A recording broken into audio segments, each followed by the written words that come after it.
Bom, vamos começar a aula. Músculos da expressão facial. Eu sou o professor Dr. Radamés Bezerra Melo, cirurgião e traumatologista bucomaxilofacial, mestre em cirurgia, doutor em cirurgia pela Universidade Federal do Ceará. Aula para a disciplina de anatomia bucomaxilofacial da Faculdade Paulo Picanso. Os músculos da expressão facial possuem algumas sinonímias, ou seja, outras maneiras deles serem chamados também, como músculos mímicos, tendo em vista que eles são responsáveis pela mímica facial, músculos da expressão facial, como eu havia falado, e músculos dérmicos, pela proximidade, justaposição com a derme, que é uma das camadas da pele. Eles possuem e são agrupados neste determinado grupo por possuírem características comuns, como originam-se do segundo arco faríngeo, são inervados pelo nervo facial, eles não possuem fáscias, que é aquela estrutura de tecido conjuntivo que recobre os músculos e que permite uma facilidade de deslizamento dos mesmos, e eles são extremamente inervados. O que quer dizer um músculo muito inervado ou uma estrutura muito inervada? Possui pouca fibra, pouco tecido para muita placa motora, ou seja, tem muito nervo chegando numa pouca quantidade de tecido muscular. Então eles são extremamente inervados.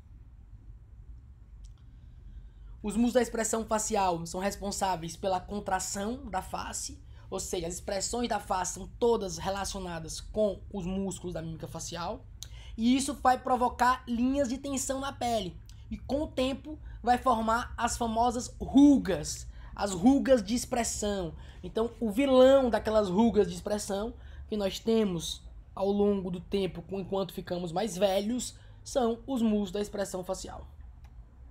Então, aqui uma moça fazendo várias expressões faciais, todas elas relacionadas à contração de vários grupos, de vários músculos da expressão facial, que nós iremos estudar nessa aula. Então, os músculos da expressão facial são responsáveis pelas caras e bocas que nós fazemos. Eu deixo claro que isso é uma característica de evolução. Quanto mais evoluída uma espécie é, quanto mais evoluído é um mamífero, por exemplo, mais expressões ele tende a fazer. Então, é uma característica de evolução que nós possuímos. Essas contrações, como eu falei para vocês, formam linhas de tensões cutâneas. E as linhas de tensão cutânea não servem só para nortear ou irão nortear futuras rugas. Elas também servem para você nortear incisões. Então, não se deve fazer incisão no sentido contrário da linha de tensão, porque senão a ferida tende a abrir, a sutura tende a abrir, que é chamado isso de deiscência de sutura, ou tende a fazer cicatrizes feias, queloides, cicatrizes não bem cicatrizáveis. Então, eu devo seguir a minha incisão, caso que eu tenha que fazer uma remoção de um sinal, remoção de um tumor na região facial, ou um acesso cirúrgico ao esqueleto facial, obedecer às linhas de tensão da face. Então, aqui uma incisão sendo realizada na testa desse paciente, outra aqui na região zigomática, outra na região aqui bucal, outra em lábio. Observa que está sempre obedecendo a linha de tensão da face. Essa linha de tensão, como eu tinha falado para vocês, vai fazer também as rugas. E as rugas são ocasionadas por esse excesso de movimentação da musculatura. Que deve ser falado que hoje em dia nós temos tratamentos com botox, que visam paralisar o músculo através de paralisação neural. Então, vai paralisar o músculo, paralisando primeiramente o nervo, que vai inervar este músculo, e com isso não vai ter mais tensão. A pele não vai evitar a tensão. Então acaba que evitando a tensão, eu evito as rugas. Então esse é o mecanismo, essa é a filosofia por trás de tratamentos com botox, que hoje em dia faz parte da formação do cirurgião dentista, ou faz parte da nossa área de atuação, a utilização de toxina botulínica, que são a nova especialidade odontológica, que é a harmonização orofacial, também chamada de HOF, H-O-F. Então, aqui as rugas de expressão, quanto mais velho você vai ficando, quanto mais idade você vai tendo, mais expressão você vai acumulando e mais ruga você vai tendo, até por uma questão de perda de colágeno associado ao mecanismo perpétuo que está acontecendo rotineiramente de expressão facial. Aqui são os músculos que nós vamos estudar na aula. Então, músculo frontal, orbicular do supercílio, orbicular do olho, prócero, nasal, orbicular da boca, levantador do lábio superior e do nariz, levantador do lábio superior, zigomático maior e menor, bucinador, risório, depressor do lábio inferior, depressor do ângulo da boca, mentual e platisma. Vamos conversar sobre cada um desses músculos, onde veremos o músculo, a ação vinculada à sua origem e à sua inserção.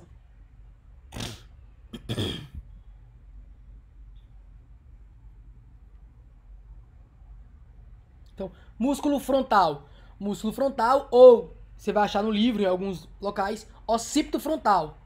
O músculo frontal ou occipito frontal, porque o occipito frontal ele é um músculo de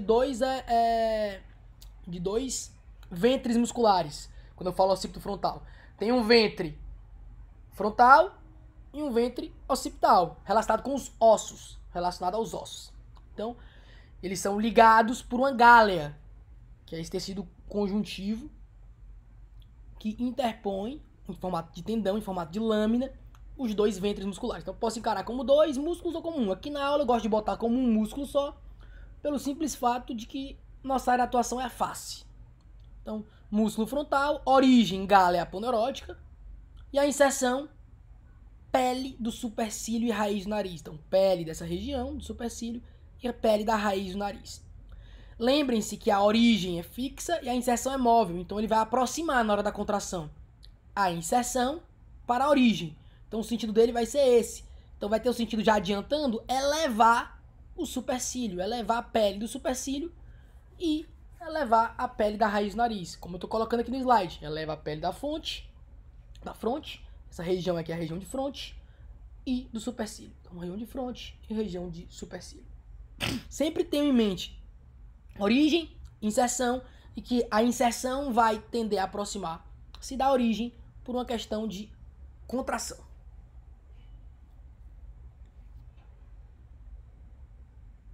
Músculo corrugador do supercílio. Tá aqui o músculo corrugador do supercílio. Vai ter origem na região frontonasal, ou seja, entre o osso nasal e o osso frontal. Origem óssea na região frontonasal, ali na sutura frontonasal. E a inserção vai ser no terço médio da pele do supercílio. Daqui, ó, pele do supercílio, terço medial, terço médio e terço lateral. Então, o terço médio vai ser a sua inserção. Então, qual vai ser a ação? Vai tracionar esse supercílio, essa pele de terço médio do supercílio, para onde? Para a medial, que é para a origem, e para a inferior. Então, traciona o supercílio para a medial e para a inferior. Se você, mais uma vez, tiver a ação da origem e inserção, você vai saber qual é a ação. Se eu tiver noção da origem e da inserção, eu vou saber qual é a ação. Deixando bem claro isso para vocês. Mais uma vez. Músculo orbicular do olho. Localização. Ele é um músculo orbicular, então ele tem esse formato arredondado. Localização dele é na órbita. Ele é um músculo que vai ter origem no ligamento palpebral medial, ligamento palpebral lateral. Vai ter origem também no processo frontal da maxila, ou seja, região do osso maxilar onde está indo em contato com o osso frontal, e mais internamente na parede medial da órbita, no osso lacrimal. Então ele vai possuir 4 origens. E a inserção? A inserção dele é na pele das pálpebras e da região periorbital. Então, periorbital e pálpebra. Essa é a inserção dele. Pele da pálpebra e pele da região periorbital. Ação, fechamento e abertura forçada da pálpebra. Essa é a ação dele. Tanto vai fazer você arregalar o olho, como forçar o fechamento deste mesmo olho. Músculo prócero. O prócero tem essa localização na raiz do dorso do nariz. Raiz do dorso do nariz é essa região aqui, ó. Essa aqui é a localização dele, é esse sentido aqui, ó. Bem central. Origem, osso nasal. Inserção, pele entre os supercílios. Qual vai ser a ação? Traciona para baixo a pele entre os supercílios ou a pele do dorso do nariz entre os supercílios, como queiram. Então vai tracionar para baixo essa região da pele entre os supercílios. Por quê? Porque essa aqui é a inserção e a origem é no osso nasal, então vai tracionar para baixo. Músculo nasal. O músculo nasal, o músculo tem duas partes. Tem uma parte transversa, que vem nesse sentido lateral, e uma parte alar, que fica aqui, ó, na parte das narinas. Localização dele, região nasal. Origem da parte transversa, mais precisamente, na eminência canina. Eminência canina é aquele aumento de volume que nós temos na região alveolar do dente canino. E a inserção da sua parte transversa é no dorso do nariz. Dorso do nariz. Na pele do dorso do nariz. Ação da parte transversa é comprimir a narina. E a ação da parte alar é dilatar a narina.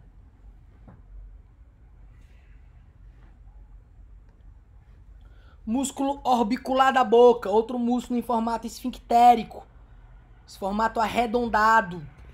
Localização ao redor da boca.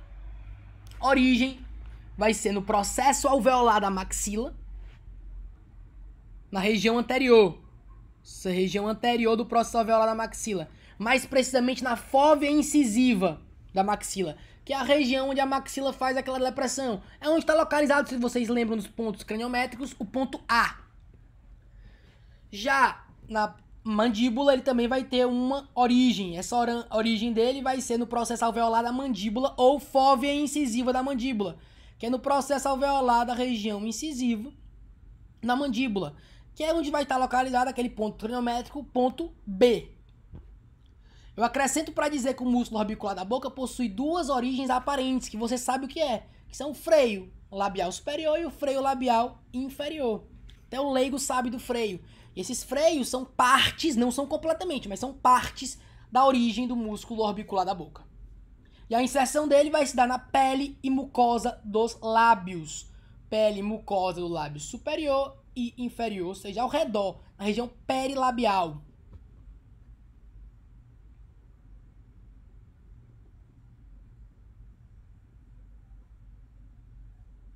Ação, fechamento forçado da boca.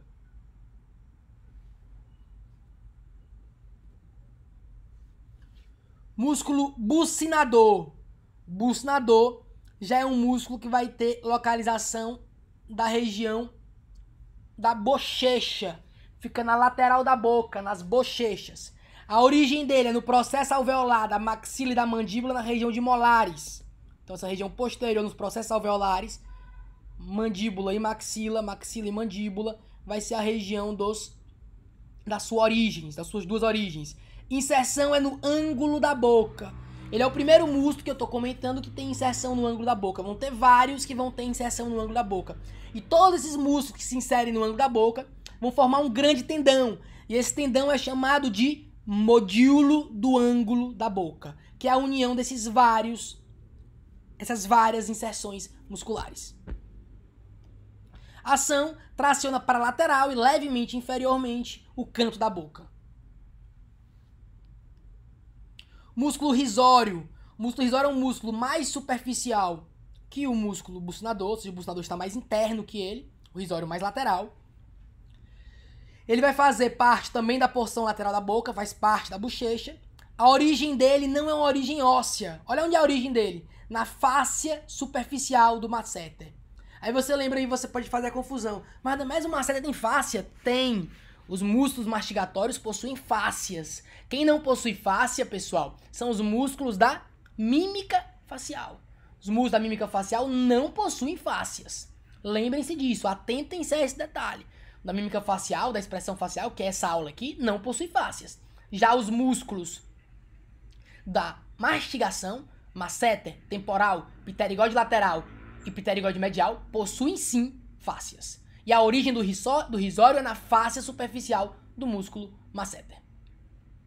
Inserção dele na pele do ângulo da boca, ou seja, também é um músculo que vai compor o modíolo do ângulo da boca. Ação do risório retrai o ângulo da boca. O nome risório vem de riso, então ele é um ângulo, é um músculo que vai fazer a angulação da boca para o sorriso.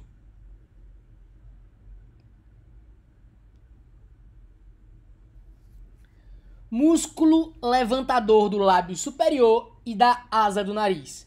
Atentem-se que esse músculo não é uma divisão de dois músculos ou um somatório de dois músculos. É um músculo só.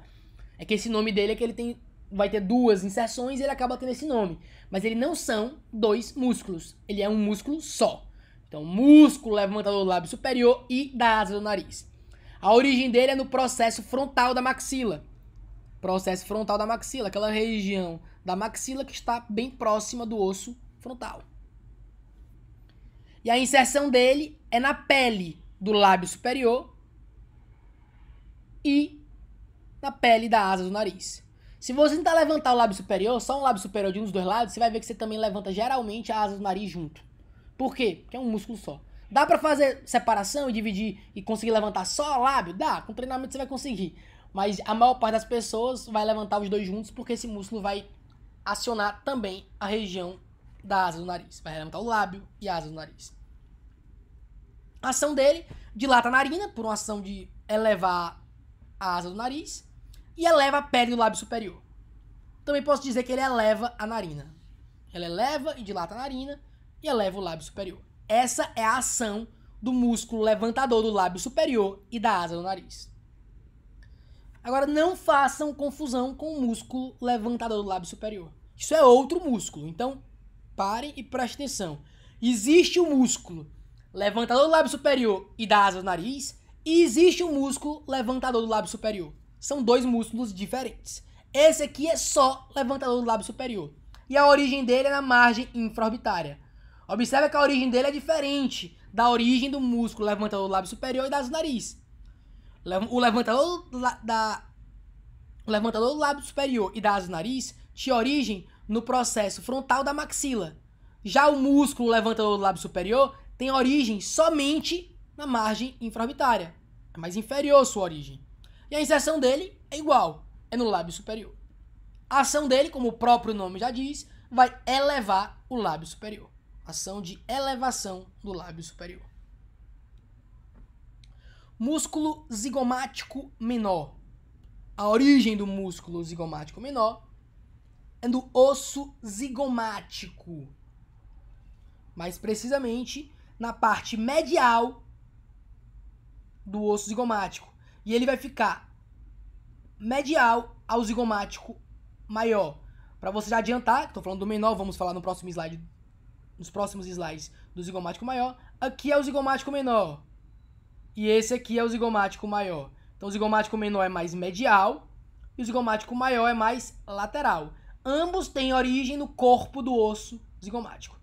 O zigomático menor tem inserção no lábio superior. A ação dele vai elevar o lábio superior. Essa é a ação. O zigomático maior, que eu acabei de falar para vocês, vai ter origem na face lateral do corpo do osso zigomático, em comparação com o zigomático menor, então ele é mais lateral. E a sua inserção não vai ser no lábio superior, mas vai ser no ângulo da boca.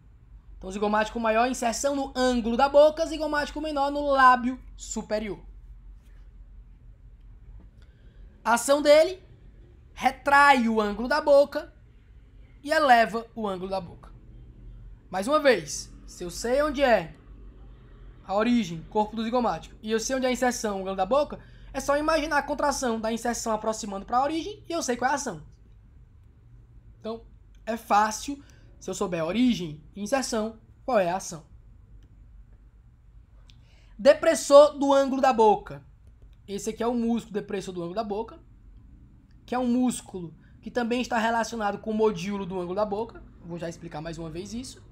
Sua origem é na borda inferior da margem da mandíbula, na margem inferior da mandíbula, essa região aqui, ó, da margem inferior da mandíbula, na região de parasínfise mandibular, que é essa região óssea que é chamada de parasínfise, e a sua inserção é na pele do ângulo da boca, ou seja, mais um músculo que se insere no ângulo da boca e que vai fazer parte do modíolo do ângulo da boca. No slide anterior eu falei do zigomático maior, que também tem inserção nessa região e também faz parte do modíolo do ângulo da boca. Desse tendão, desse amaranhado de tendões que formam essa região, que é chamada de modíolo do ângulo da boca.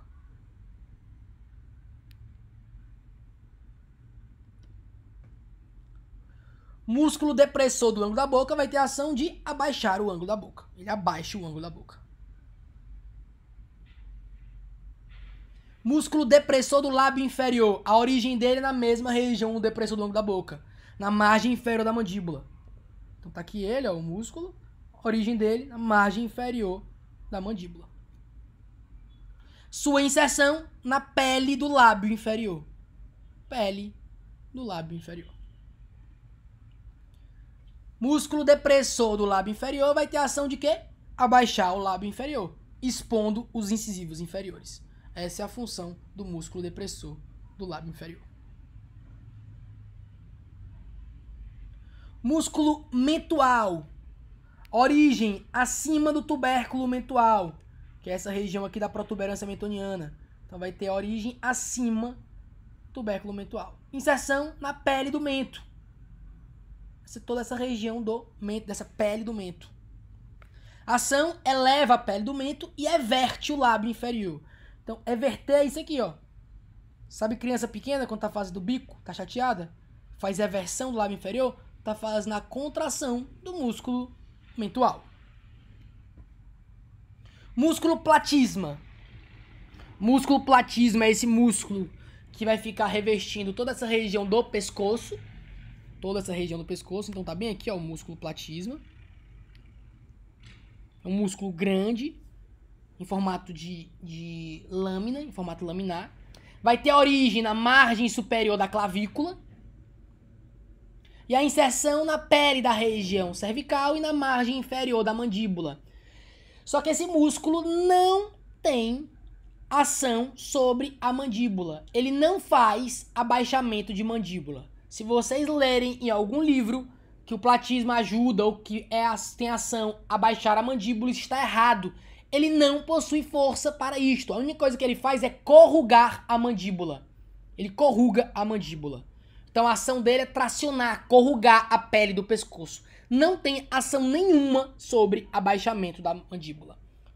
Beleza? Quem faz abaixamento da mandíbula é um músculo da próxima aula, que é o músculo digástrico.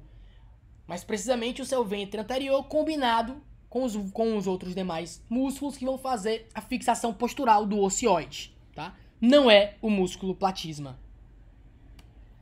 O que eu tinha para falar da aula de músculos da mímica facial, ou músculo da expressão facial, como queiram chamar, era isto. E finalizo com a frase que há poucos bancos na sombra no caminho da glória. Um grande abraço para vocês e bons estudos.